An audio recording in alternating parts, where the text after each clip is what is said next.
ఒక పరిపూర్ణమైన కుటుంబముతో ప్రారంభమవుతుంది. దేవుడే ఆ వివాహాన్ని జరిగించారు. దేవుడే జరిగించిన ఆ వివాహము నుంచి మొదటి కుటుంబం ఉనికిలోనికి వచ్చింది.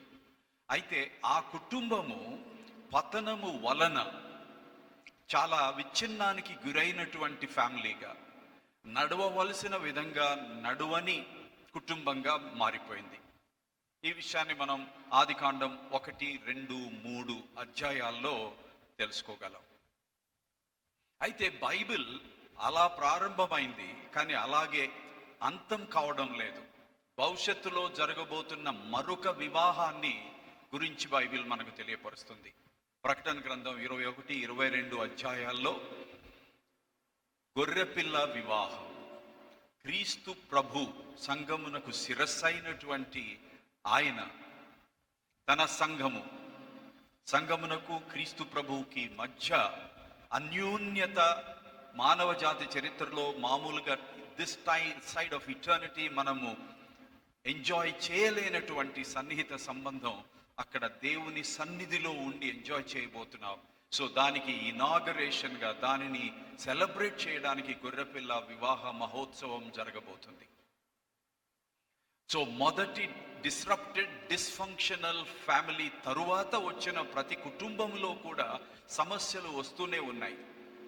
కానీ దేవుని చిత్తం ఏమిటంటే ఆ సమస్యలను అధిగమిస్తూ ముందుకు క్రీస్తు సారూప్యతలోనికి వ్యక్తులు మార్చబడుతూ, అలాగే త్రిత్వ సారూప్యతలోనికి విశ్వాసులైన వ్యక్తులు కలిసి ఉండే కుటుంబం, సంఘం మార్చబడాలని. సో మన కుటుంబాలలో, మన వివాహాలలో కొంతైనా క్రీస్తుకు సంఘమునకు ఉన్నటువంటి సంబంధాన్ని మనము చూపించగలిగే విధంగా ఆ దశలో మనం వెళ్ళాలి అనేది దేవుని కోరిక. సో వాస్తవానికి బైబిల్ని సంగ్రహంగా మనం చూస్తే దేవుని యొక్క సృష్టి కార్యక్రమమునకు అతి ప్రాముఖ్యమైన ప్రారంభం రక్షణ ప్రణాళిక యొక్క ప్రకటన. ఆ ప్రకటనలో కుటుంబానికి దేవుడిచ్చినటువంటి బాధ్యత, వాటితో ఆదికాండం ఆరంభముల గ్రంథం ఆరంభమవుతుంది. పతనమైన తరువాత మనుషులు దేవునికి వ్యతిరేకంగా పాపము చేసి ఆ పాపము తారాస్థాయికి చేరినప్పుడు నోవహు దినములలో దేవుడు మానవ జాతిపై తన తీర్పును తేవాల్సి వచ్చింది. ఆ తీర్పును తీసుకొని వచ్చిన తరువాత మానవ జాతి మనుగడను కొనసాగించడానికి, తన రక్షణ ప్రణాళికను ముందుకు తీసుకొని వెళ్ళడానికి దేవుడు ఒక కుటుంబాన్ని ఎంపిక చేసుకున్నారు, నోవాహు మరియు తన కుటుంబం. ఆ తరువాత మానవులు తమ అతిక్రమము వలన తెచ్చుకున్నటువంటి రకరకాల సమస్యలకు, అది వ్యక్తిగత సమస్యలు కావచ్చు, కుటుంబ సమస్యలు కావచ్చు, సంఘములోని సమస్యలు కావచ్చు, సమాజంలోని సమస్యలు కావచ్చు, ఆ సమస్యలు ఎన్నెన్నో రకాలుగా ఉంటాయి. ఆ విధంగా మనము ఒక మెస్సీ సిచ్యువేషన్లోనికి తీసుకొని వెళ్ళిపోయాం. ఒక జటిలమైన పరిస్థితుల్లోనికి మనమే తీసుకొని వెళ్ళాం మానవ జాతిగా. ఆ జటిలమైన, కఠినమైన, కష్టతరమైన పరిస్థితులలో నుంచి మనలను రక్షించడానికి దేవుడు నిబంధనలను చేయటం ప్రారంభించారు. ఆ నిబంధనను అబ్రహాముతో చేశారు. ఆదికాండం 12వ అధ్యాయంలో మనం చదువుతాం. దానికంటే ముందు నోవహుతో నిబంధన చేశారు. ఆ తరువాత వేరువేరు నిబంధనలు. దావీదుతో నిబంధన, నిత్యము నిలిచి ఉండే సింహాసనము, నిత్యము పరిపాలన చేయు రాజు. ఇవన్నీ మెస్సియానిక్ ప్రాఫెసీస్. ఇవన్నీ కూడా మెస్సియా రాక కొరకు దేవుడు వేసినటువంటి ప్రణాళికలో భాగంగా ఉన్నాయి ఈ నిబంధనలు.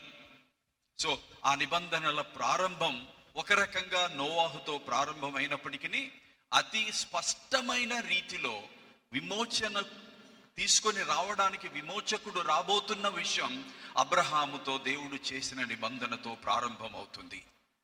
ఆ తరువాత వేరువేరు నిబంధనలను దేవుడు చేశారు.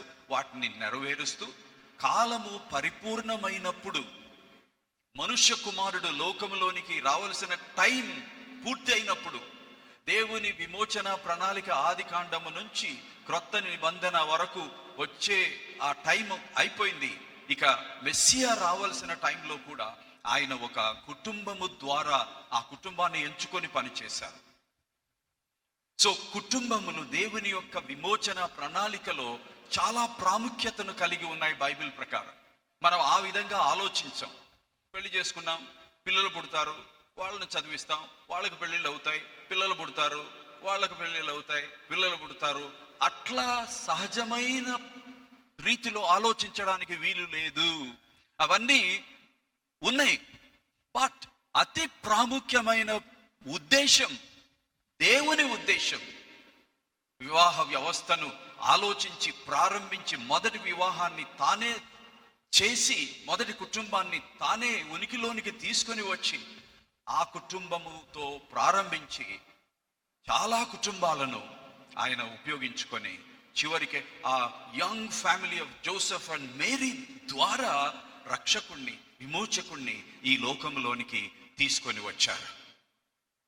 కాబట్టి కుటుంబములు నిజముగానే దేవుని విమోచన ప్రణాళికలో పాలిభాగస్తులు. అది ఆనాడు మాత్రమే కాదు, విమోచకుడైన రక్షకుడు ఈ లోకంలోనికి వచ్చేంత వరకు మాత్రమే కాదు, ఆయన కలువరి శిలువపై ఆయన చేయవలసిన పనిని ముగించిన తరువాత తండ్రి కుడి పార్శ్వమునకు ఎక్కి పోవడానికి ముందు, మీరు నా సాక్షులు, మీరు నన్ను గురించిన సువార్తను ఇతరులతో పంచుకోవలసినటువంటి వారు మీరే. సో దేవుని యొక్క విమోచన కార్యం, యేసు ప్రభు శిలువ కార్యం చేసిన తరువాత పునరుద్ధానుడై ఆసీనుడై పరలోకమునకు ఎక్కి వెళ్ళిన తరువాత ఆయన శరీరమైన సంఘము ఆ పనిని కొనసాగించాలి. విమోచన కార్యక్రమాన్ని ముందుకు తీసుకొని వెళ్ళాలి. ఆ కార్యక్రమంలో భాగంగా మొదటి యెరూషలేము సంఘం, ఆ తరువాత యూదయ సమరయ సంఘం, ఆ తరువాత బూదిగంతముల వరకు సువార్తను తీసుకొని వెళ్ళే ప్రక్రియలో దేవుడు కుటుంబం తర్వాత కుటుంబాన్ని, కుటుంబం తర్వాత కుటుంబాన్ని ఉపయోగించుకున్నారు. ఉదాహరణకు క్రొత్త నిబంధనలో ఎన్నో కుటుంబాలు ఉంటాయి. అతి ప్రాముఖ్యమైన కుటుంబం అకుల ప్రిసిల్లాల కుటుంబం. పౌలంతటి ఆయనకు వారు ఆశ్రయం ఇచ్చారు, ఆయనతో కలిసి పనిచేశారు. పౌలుతో కలిసి పనిచేయడం వలన వాళ్ళు ఆసియాలో ఉన్న అన్యుల సంఘములన్నిటికీ సహాయం చేసిన వారు. అపోల్లోస్ లాంటి గొప్ప వ్యక్తిని, టాలెంటెడ్ వ్యక్తిని, యూదా మతము నుంచి యేసుక్రీస్తును అంగీకరించిన వ్యక్తిని వాళ్ళు కొంత ట్రైనింగ్ ఇచ్చి పదును పట్టిన తరువాత ఆయన సంఘానికి ఏ విధంగా ఉపయోగపడ్డాడో ఇవన్నీ రాయబడుతూ ఉన్నాయి. సో పాత నిబంధన కాలములో మాత్రమే కాదు, క్రొత్త నిబంధన కాలమే కాదు, మన కాలములో కూడా దేవుడు కుటుంబములతో కలిసి కుటుంబములను తన పాలిభాగస్తులుగా చేసుకొని వారి ద్వారా తన విమోచన కార్యాన్ని కంటిన్యూ చేయడానికి ఆశపడుతున్నారు. ఆ విషయాన్ని మనం గుర్తించాలి. ఆ విషయాన్ని కాన్షియస్గా మనం ఆలోచించేటప్పుడు, ప్రార్థన చేసేటప్పుడు, ప్రణాళికలు వేసేటప్పుడు దాన్ని పరిగణనలోనికి తీసుకొని చేయాలి. ఉదాహరణకి అబ్రహాము విషయాన్ని మనం చూచినట్లయితే 12వ అధ్యాయంలో మనందరికీ తెలిసిన విషయాలే, కానీ ఈ సందర్భంలో జ్ఞాపకం చేసుకుంటే మంచిది. యెహోవా నీవు లేచి నీ దేశము నుండి, నీ బంధువుల యొద్ద నుండి, నీ తండ్రి ఇంటి నుండి బయలుదేరి నేను నీకు చూపించు దేశమునకు వెళ్ళుము. నిన్ను గొప్ప జనముగా చేసి నిన్ను ఆశీర్వదించి నీ నామమును గొప్ప చేయుదును. నీవు ఆశీర్వాదముగా నుందువు. నిన్ను ఆశీర్వదించు వారిని ఆశీర్వదించదను, నిన్ను దూషించు వాని శపించదను. భూమి యొక్క సమస్త వంశములు నీ యందు ఆశీర్వదింపబడునని అబ్రహాముతో అనగా. నిబంధన. దేవుడు అబ్రహామును ఎంచుకున్నది తన నుంచి ఒక జనాంగం రావడానికి, ఆ జనాంగములో నుంచి ఒక విమోచకుడు రావడానికి. సో దేవుడు ఎవరిని పిలుచుకున్నా, ఎవరిని ఆశీర్వదించినా వారు ఇతరులకు ఆశీర్వాద కారణం కావాలని ఆశీర్వదిస్తారు. తన రక్షణ విమోచన ప్రణాళికలో వారికి దేవుడు నిర్ణయించి ఇచ్చిన బాధ్యతను, పాత్రను వారు పోషించి నెరవేర్చడానికి ఏర్పాటు చేసుకుంటాడు. నీవు ఆశీర్వాదముగా నుందువు. You are blessed. I am blessed. All of us who are born again Christians, children of God Almighty, we are blessed to be a blessing. We are blessed to be channels of God's blessing into the lives of people. And the greatest of all blessings, greater than any other blessing, is the blessing of salvation. ఆ అత్యున్నతమైన నిత్యము ఉండే ఏకైక blessing మనుషులకు అందాలి అనంటే, దొరకాలి అనంటే అది సువార్త ప్రకటన ద్వారా మాత్రమే సాధ్యం. అందుకనే పౌలు భక్తుడు అంటాడు, రోమీయులకు రాస్తూ 1వ అధ్యాయం 16-17 వచనాలు చూస్తే, ఇంకా 14 నుంచి చూస్తే, ఈ సువార్తను గురించి నేను పడువాడను కాను. ఎందుకని ఈ సువార్త నమ్ము వారికి రక్షణను కలిగించు దేవుని శక్తి అయ్యున్నది. వినాలి సువార్తను, క్రీస్తును గురించిన సత్యాన్ని వినాలి. వినుట వలన విశ్వాసం కలగాలి. ఆ విశ్వాసము ద్వారా వారు నీతిమంతులుగా తీర్చబడాలి. ఆ విశ్వాసమును బట్టి, యేసును నమ్మడాన్ని బట్టి, రక్షకుడిగా స్వీకరించడాన్ని బట్టి వారు దేవుని పిల్లలు అవుతారు. దేవుణ్ణి తండ్రి అనగలిగిన పరిశుద్ధాత్మను, దత్తపుత్రాత్మను అలాంటి వారి హృదయములలోనికి దేవుడు పంపిస్తాడు. ఆత్మతో కలిసి ఆత్మ సాక్ష్యం ఇచ్చుచున్నట్లు తన శిష్యులైన వారం మనం సాక్ష్యం ఇవ్వాలి సువార్త పక్షమున. ఆ విషయాన్ని మరచిపోకూడదు. అయితే ఈ నిబంధన, అబ్రహాముతో చేసిన నిబంధన నెరవేరాలి అని అంటే ఇంకొక విషయం అత్యవసరం. అది లేకుండా ఈ నిబంధన నెరవేరదు. ఈ నిబంధన నెరవేరినట్లు గలతీ పత్రిక 3వ అధ్యాయం 8 నుంచి 13 వరకు స్పష్టంగా కనిపిస్తుంది.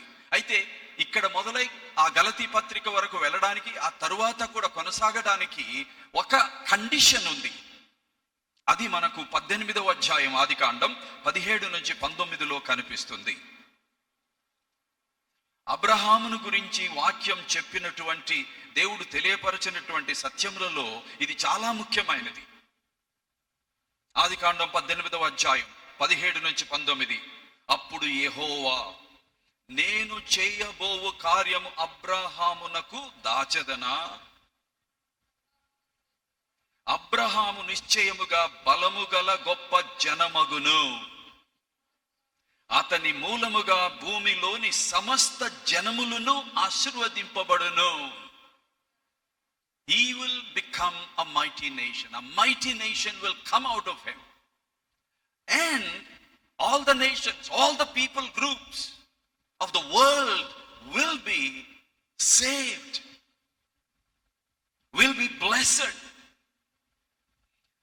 అతని మూలముగా భూమిలోని సమస్త జనములను ఆశీర్వదింపబడదు. ఎట్లనగా యెహోవా అబ్రహామును గూర్చి చెప్పినది అతనికి కలుగజేయునట్లు తన తరువాత తన పిల్లలను అతని ఇంటి వారును నీతి న్యాయములు జరిగించుచు యెహోవా మార్గమును గైకొనుటకు అతడు వారి ఆజ్ఞాపించునట్లు నేనతని ఎరిగియున్నాను. ఇంగ్లీష్లో చూస్తే ఈ మాటలను వేరు విధంగా ట్రాన్స్లేట్ చేశారు. Abraham will command his family and his household. Abraham will direct his family and his household so that God's covenant might be fulfilled. Abraham మాత్రమే పిలువబడలేదు దేవుని ఉద్దేశాన్ని నెరవేర్చడానికి, దేవుని యొక్క ప్రణాళికను నెరవేర్చడానికి. అబ్రహాము తన ఇంటి వారు, కేవలం భార్య బిడ్డలు మాత్రమే కాదు, తనతో ఉన్న వారందరూ, ద హౌస్ హోల్డ్ అంటే అర్థం అది. Abraham will teach and command అని ఇంకొక దానిలో ఉంటుంది. ఇంకొక ట్రాన్స్లేషన్ లో Abraham will order టీచ్. ఇంకొక దానిలో అబ్రహాం విల్ ఎంకరేజ్. ఈ మాటలన్నీ సమ్మరైజ్ చేస్తే ఒక్క మాటతో దీన్ని వివరించవచ్చు. అదేంటంటే Abraham will lead his family and his house hold. ఆ నాయకత్వపు బాధ్యతను నెరవేర్చడం ఎలా అని ఇక్కడ వివరించబడుతుంది. దాని అర్థం ఏమిటి వివరించబడుతుంది. అబ్రహాము అలా చేయుట ద్వారానే అబ్రహాముతో దేవుడు చేసిన నిబంధన నెరవేరుతుంది. ఆయన నుంచి వచ్చే జాతి నుంచి, ఆ జాతి నుంచి వచ్చే విమోచకుని వలన లోకములో ఉన్న సర్వజనములు, సర్వజాతులు రక్షింపబడుదురు, విమోచింపబడుదురు. Wonderful. I have chosen him that he might direct his children and his household after him to keep the way of Yahweh by doing what is right and just. ఏది నీతి కార్యమై ఉన్నదో, ఏది న్యాయమైనదో అవన్నీ చేయుట ద్వారా యెహోవా మార్గములో తన ఇంటి వారును, తన కుటుంబము నడుచునట్లు వారిని డైరెక్ట్ చేస్తాడు, వాళ్ళకు టీచ్ చేస్తాడు, వాళ్ళను కమాండ్ చేస్తాడు, వాళ్ళను ఎంకరేజ్ చేస్తాడు.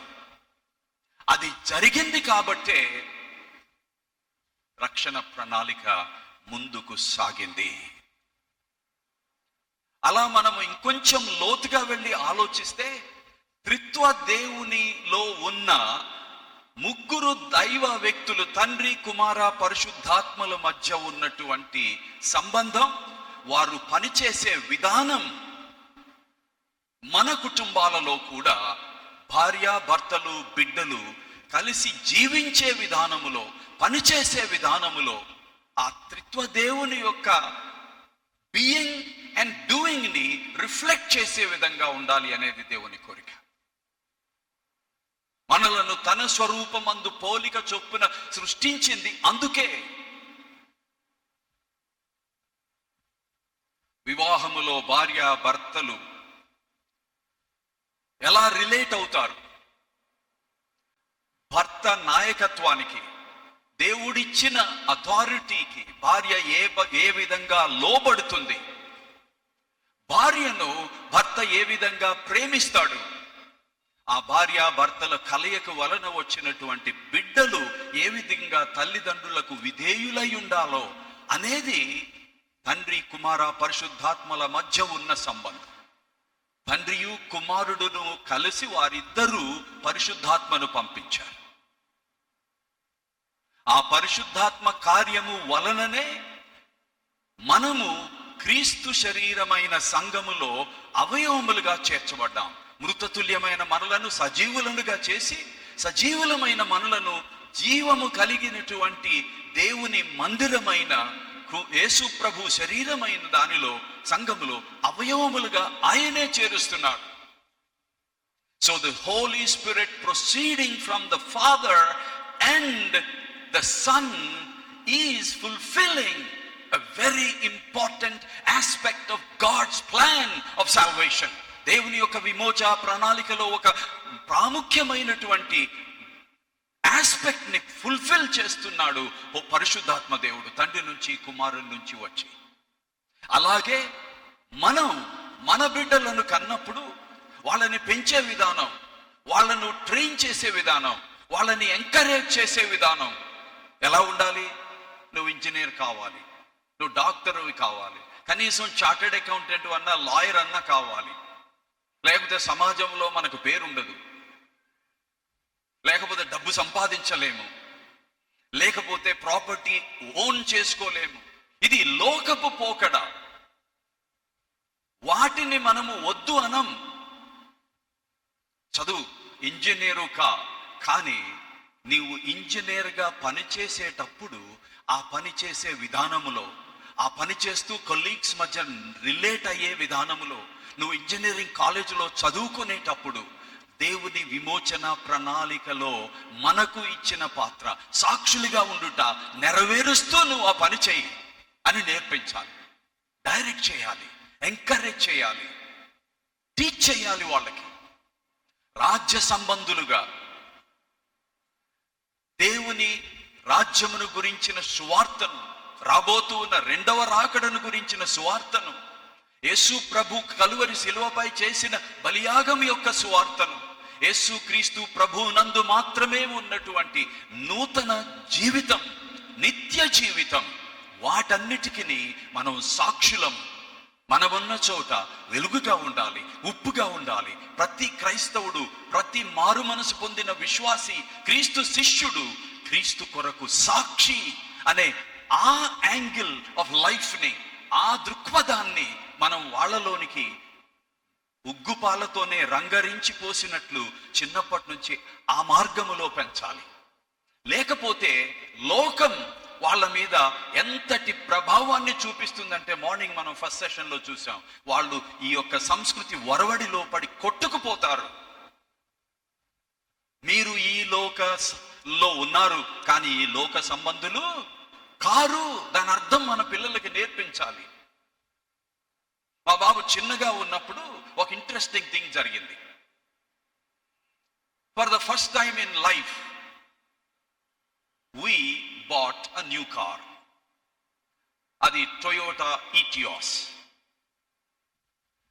అది ఆ పార్కింగ్ లాట్ లో కనిపించినప్పటి నుంచి ఫ్రెండ్స్, మా బాబు షమియల్ చిన్నగా ఉన్నప్పుడే వచ్చి హైదరాబాదీ స్టైల్లో, అరే క్యా బాత్ హై రే, your father bought an excellent car షమియల్ అని షేక్ హ్యాండ్ చేయడం, వాడితో హ్యాపీగా మాట్లాడడం, తారీఫ్ చేయడం.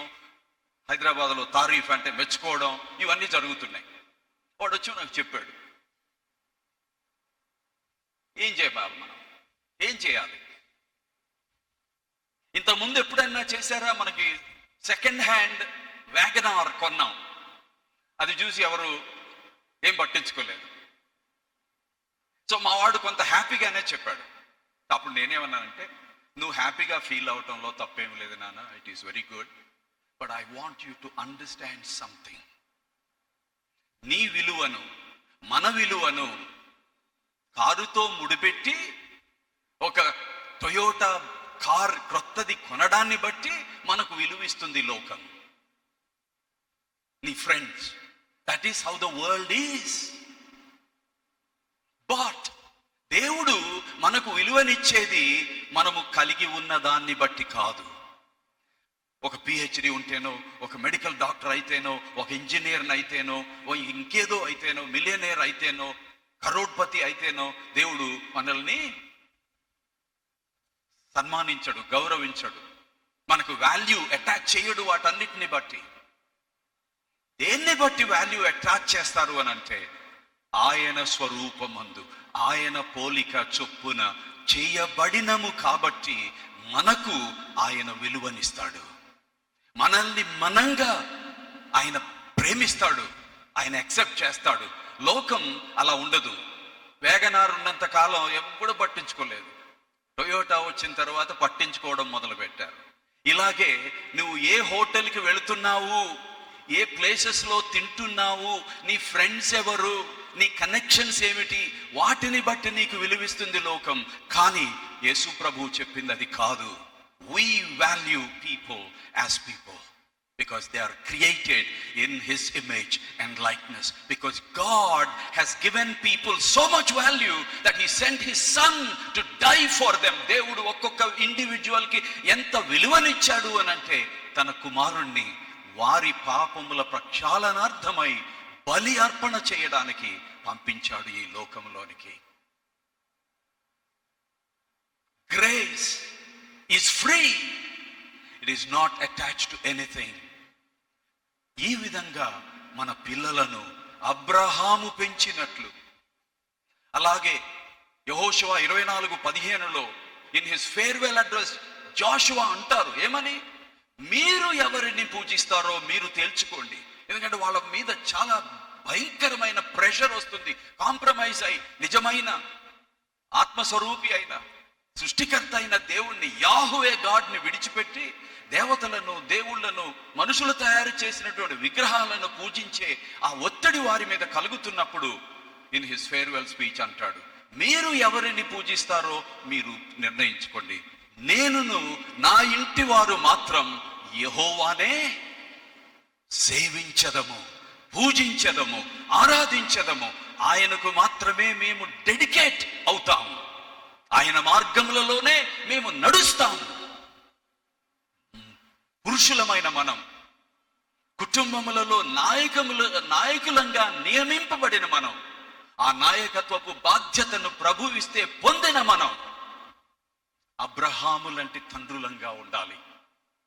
యెహోషువ వంటి తండ్రులంగా ఉండాలి.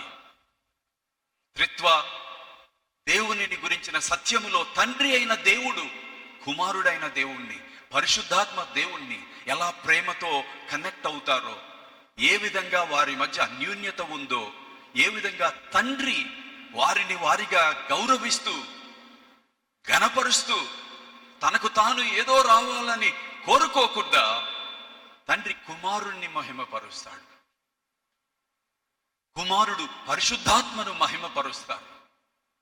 నిస్వార్థంగా ఉంటారు వారు. అలాంటి నాయకత్వపు లక్షణాలను మనం అలవర్చుకొని యేసు ప్రభు మోడల్ని చూసి తండ్రిని ఘనపరిచే వాళ్ళంగా, నిజమైన తండ్రులంగా ఉండాలి. వివాహములో భార్య భర్త అధికారము కింద పనిచేసే విధానానికి, త్రిత్వములో తండ్రి చిత్తానికి కుమారుడు విధేయత చూపించడానికి పోలికలున్నాయి. నేను మార్నింగ్ మెన్షన్ చేశాను. 1 కొరింథీ 11:3 ఉన్న ప్రకారం చూసినట్లయితే ప్రతి పురుషునికి శిరస్సు నాయకుడు క్రీస్తు. ఎప్పుడైతే క్రీస్తు నాయకత్వానికి, అధికారానికి లోబడి అనుదిన జీవితంలో మనము జీవిస్తామో తండ్రులంగా, అప్పుడు మన భార్యలు మనకు లోబడుట సులభమవుతుంది. మన బిడ్డలు మనకు విధేయత చూపించుట సులభమవుతుంది. కానీ చాలా మంది క్రైస్తవ తండ్రులు they make it hard for their wives to submit. They make it hard for their children to obey them. మనలో ఉంది కీ. పురుషునికి శిరస్సు అయిన క్రీస్తునకు లోబడి, క్రీస్తు అధికారమునకు లోబడి, క్రీస్తు మోడల్ని అనుసరించి ఎప్పుడు పురుషులు, భర్తలు, తండ్రులు నడుచుకోవడం నేర్చుకుంటారో, నడిచి చూపిస్తారో, అప్పుడు సమాజంలోను, సంఘములోను, కుటుంబాలలోను సమస్యలు ఉన్నంత తీవ్రంగా ఉండవు, తగ్గుతాయి.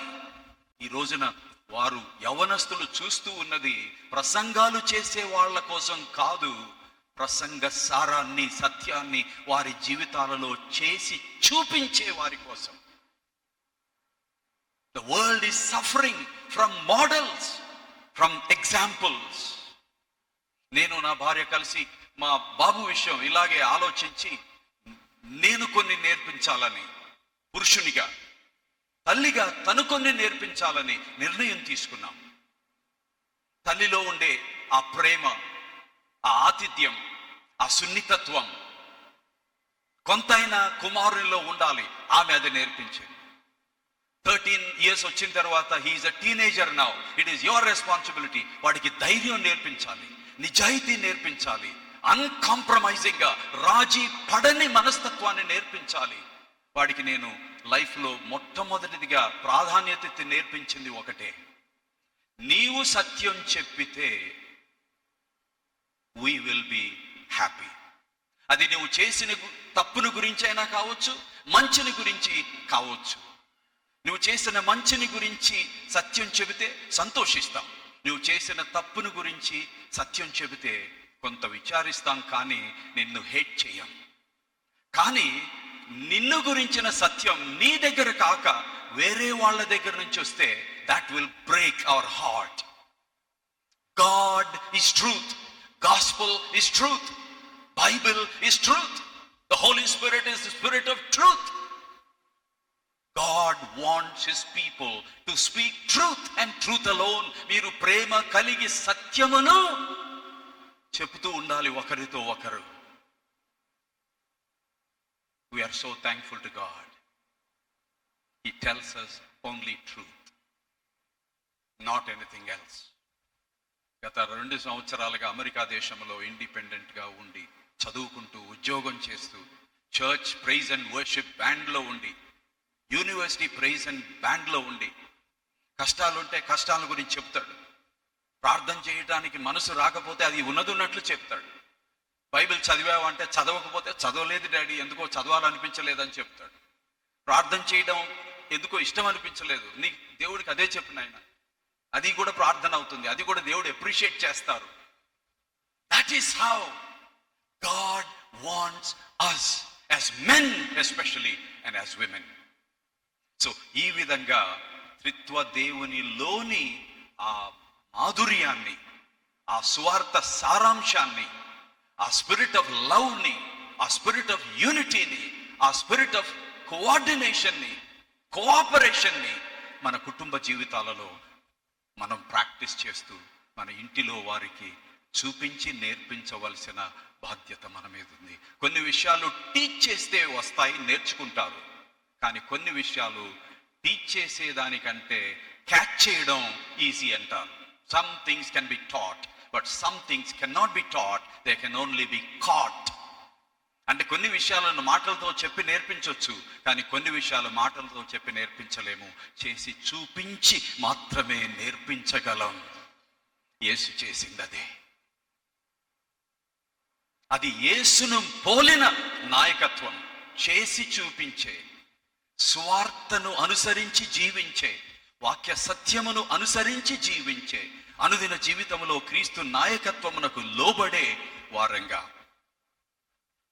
ఒక చివరి మాట చెప్తాను. కీర్తనలు 127వ అధ్యాయంలో ఉన్న సత్యం. తల్లిదండ్రులు, మరి ముఖ్యంగా పురుషులు, తండ్రులు ఏం చేయాలి అనేది మనకు అక్కడ కనిపిస్తుంది. ఇంటిని కట్టడాన్ని గురించి, పట్టణాన్ని కట్టడాన్ని గురించి అక్కడ ఉంది. కానీ అది కేవలం ఇంటిని గురించి, పట్టడాన్ని గురించి కాదు. ఇంటిని కట్టడం, దేవుని సహాయం లేకపోతే కట్టు అని ప్రయాస వ్యర్థం. పట్టణాన్ని కాపాడడం, యెహోవా కాపాడని ఎడల కావలి ఉండి వారి యొక్క ప్రయాస వ్యర్థం. నీవు వేకువనే లేచి రాత్రి ఆలస్యమయ్యే అంతవరకు పనిచేస్తూ నీ కష్టార్జితమైన ఆహారాన్ని భుజిస్తూ ఉండడం కూడా వ్యర్థమే. యెహోవాతో సంబంధము లేకుండా, యెహోవాని కేంద్రంగా, దేవుని కేంద్రంగా పెట్టుకోకుండా వ్యర్థమే. తన ప్రియులు నిద్రించుచూ ఉండగా ఆయన వారికి అనుగ్రహించును. అంటే ఆయనకి ఇష్టమైన వారిగా జీవిస్తూ ఉంటే, ఆయన ఆజ్ఞలను అనుసరించి జీవిస్తూ ఉంటే, మనం చేసే పనికి ఆయన ఫలితాన్ని ఇస్తాడు. మనం కట్టే కట్టడను ఆయన కట్టి ముగిస్తాడు, స్థిరపరుస్తాడు. మనం కాచేటప్పుడు మనతో ఆయన మన మీద, మన పైన ఉండి కాచి కాపాడుతాడు. బట్ ఇవన్నీ కేవలం ఇంటి కోసం కాదు, పట్టణం కోసం కాదు. యూదులు ఆ విషయాలను గురించి ఆలోచించేటప్పుడు, ఈ కీర్తన మీద ధ్యానం చేసేటప్పుడు 2 ప్రశ్నలు వారికి వారు అడుక్కుంటారు. ఒకటి, why is the house being built if it is not for the family? ఈ ఇంటిని కుటుంబము కొరకు కాక మరి దేని కోసం కడుతున్నాము అంటే, మరి దేని కోసం కట్టడం వారి ఉద్దేశం కాదు. ఏదో సొసైటీలో నేమ్ ఉండాలి, గుర్తింపు ఉండాలి, ఆ ఫలానులు గేటెడ్ కమ్యూనిటీలో ఉన్నారు, అంత రమ్యమైన, సౌందర్యవంతమైన, యునీక్ ఆర్కిటెక్చర్తో కట్టారు, అది కాదు. A house is built by an honorable, God-fearing man for the family. ఆ తర్వాత రెండవ ప్రశ్న, why are the watchmen protecting, guarding the city if it is not for the families that live in it? పట్టణమును కాయువారు ఎందుకు కావలి కాస్తుండాలి? అది కుటుంబము కొరకైతే కాకపోతే మరి ఏ కారణం చేత కాయవలసిన అవసరత లేదు. అందుకనే ఆ కీర్తన చివరిలో ఈ మాటలు వస్తాయి. అతి ప్రాముఖ్యంగా, కుమారులు యెహోవా అనుగ్రహించు స్వాస్థ్యం, గర్భఫలము ఆయన ఇచ్చు బహుమానమే. యవ్వన కాలమందు పుట్టిన కుమారులు బలవంతుని చేతిలోని బాణముల వంటి వారు. వారితో తన అంబులు పొది నింపుకొని ఉన్నవాడు ధన్యుడు. అట్టివాడు సిగ్గుపడక గుమ్మములలో తమ విరోధులతో వాదించును. బిడ్డలను బాణములతో పోలుస్తున్నారు. తండ్రిని ఆర్చర్తో పోలిస్తున్నారు. ఆ బాణము తండ్రి చేతిలో ఉంటుంది. ఆ బాణమును విడుదల చేసే ఆ బో అతని చేతిలో ఉంటుంది. పిల్లలను తండ్రులు బాణములతో పోల్చడం వెనుక గంభీరమైన సత్యాలు ఉన్నాయి. పిల్లలు మొక్కల్లో షూట్స్ గా ఎదుగుతూ ఉంటారు. ఆ షూట్స్ వంకర టింకరగా అయిపోతూ ఉంటాయి, లేకపోతే అన్హెల్దీ నాట్స్ వస్తాయి. అలాంటివి వస్తే బాణములు అవడానికి వీలుండదు. సో బాణములు తయారు చేయాలి అని అంటే కొమ్మలుగా ఉన్నప్పటి నుంచే, రెమ్మలుగా ఉన్నప్పటి నుంచే అవి స్ట్రైట్ గా ఎదిగేటట్లు చేయాలి, లోపము లేకుండా ఎదిగేటట్లు చేయాలి. ఆ తరువాత వాటిని కట్ చేసి వాటిని చిజిల్ చేయాలి, స్మూతెన్ చేయాలి. సో ఈ ప్రాసెస్ అంతటిని ప్రిపరేషన్ అంటాం. సో మన పిల్లలను రాజ్య సంబంధులుగా నివసించేటట్లు, క్రీస్తు శిష్యులుగా నివసించేటట్లు తయారు చేయవలసిన, ప్రిపేర్ చేయవలసిన బాధ్యత చర్చ్ సండే స్కూల్కి లేదు, ప్రాథమికంగా చర్చ్ యూత్ మినిస్ట్రీ వింగ్కి లేదు, చర్చ్ పాస్టర్ గారికి లేదు. ఫస్ట్ అండ్ ఫార్మోస్ట్ ఫాదర్కు ఉంది, మదర్కు ఉంది. ఆ తరువాత ప్రొటెక్షన్, బాణములుగా తయారు చేసిన తరువాత కూడా అంబుల పొదిలో పెట్టుకోవాలి. ఎందుకని అంబుల పొదిలో పెట్టాలి? ప్రొటెక్షన్ కోసం, పర్వర్షన్ రాకుండడం కోసం. బాణములను విడిగా పెడితే సహజంగానే అటు ఇటు వంగుతాయి.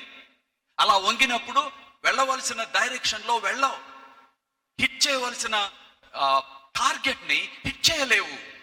And so we have the responsibility of protecting, guarding and maintaining their state of faith. అనుమానముతో కూడిన పరిస్థితులు, ప్రశ్నలతో కూడిన పరిస్థితుల మధ్య వారు చదువుతూ ఉంటారు. కాలేజెస్ లో, యూనివర్సిటీస్ లో, వారు పనిచేస్తున్న స్థలములలో చాలా ఛాలెంజెస్ ఎదుర్కొంటూ ఉంటారు. అందరూ తాగుతుంటారు, మనోడు ఒక్కడే తాగడు, నువ్వు పనికి మాలిన వాడు అన్నట్లు చూస్తారు, నువ్వు చేతగాని వాడిన అన్నట్లు చూస్తారు. ఆ పరిస్థితుల్లో ఎలా నిలవాడు నిజమైన చేత కలిగిన వాడు, నిజమైన వ్యక్తి? లోకం చెప్పేవి చాలా ఉల్టా ఉంటాయి. డబ్బు కలిగిన వాడు ధన్యుడు, కానీ యేసుప్రభు ఏమన్నారు? పేదలైన వారు ధన్యులు. కాలర్ ఎగరేసుకొని ఛాతీ ముందుకు చేసి నడిచేవాడు ధన్యుడు అంటుంది లోకం. కానీ దేవుడేమంటున్నాడు? తన రాజ్య సంబంధులకు ఇచ్చే నియమావళిలో, కొండ మీద ప్రసంగంలో, దీనులైన వారు ధన్యులు. ఎగ్జాక్ట్ గా వరల్డ్ వాల్యూస్ కి, కింగ్డమ్ వాల్యూస్ కి మధ్య వ్యతిరేకత ఉంది. అలాంటి కాంటెక్స్ట్ లో ఎలా ఉండాలి అనేది వారికి నేర్పిస్తూ, చేసి చూపిస్తూ, ప్రొటెక్ట్ చేస్తూ, కరెక్ట్ చేస్తూ, వాళ్ళను డైరెక్ట్ చేయాలి. యారోని ఎటు డైరెక్ట్ చేస్తే అటు వెళ్తుంది. సో వాళ్ళ career choices, educational choices, marital relationship విషయంలో చాయిసెస్, వాటి విషయంలో మనం ఇవ్వాల్సిన డైరెక్షన్, మనం ఇవ్వాల్సిన ఇన్స్ట్రక్షన్, మనం ఇవ్వాల్సిన ట్రైనింగ్ అబ్రహాము చేసినట్లు చేయాలి. చివరికి we should release them. కొంతమందికి అది చేత కాదు. పెళ్ళవుతుంది, మాట మాటకి అమ్మా నువ్వు ఏమంటావు అంటాడు. భార్యతో మాట్లాడటం చేత కాదు. భార్యతో కలిసి కూర్చొని ప్రార్థించి చర్చించి దేవుడు ఏమంటున్నాడు, ఇద్దరం కలిసి దేవుణ్ణి అడుగుదాం. పెద్దలుగా మంచి అవగాహన ఉంటుంది, అనుభవం ఉంటుంది. మన ఇద్దరం కలిసి అడుగుదాం. అమ్మని అడుగుదాం, నాన్న అడుగుదాం, బాబాయిని అడుగుదాం, పెద్దనాన్న అడుగుదాం, చర్చ్ పాస్టర్ గారిని అడుగుదాం, ఎల్డర్ని అడుగుదాం, డీకన్ అడుగుదాం. That's how they should be brought up. పెళ్ళై పెద్దోళ్ళు అవుతున్న పిల్లల్ని అంటున్న అమ్మ చెంగున దాటిన యవ్వనస్తులు గానే మిగిలిపోతారు.